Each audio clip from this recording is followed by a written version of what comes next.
বরিশালের হয়ে বিপিএল খেলতে আসবো, কিন্তু বিপিএল থেকে আমরা পারিশ্রমিক সঠিকভাবে পাবো তো?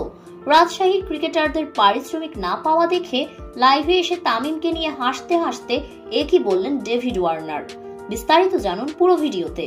চট্টগ্রাম পর্ব সামনে রেখে বুধবার এম.এ. আজিজ স্টেডিয়ামে অনুশীলন করার কথা ছিল দুর্বার রাজশাহীর।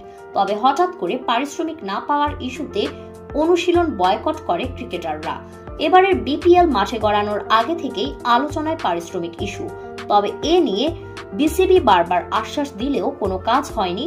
ফ্র্যাঞ্চাইজি মালিকগুলো কোনো কথা শুনেনি। টুর্নামেন্টের মাঝপথে এসে বড় ক্রিকেটারদের আনার সুযোগ থাকলেও এখন হয়তো আর সেটা সম্ভব হবে না।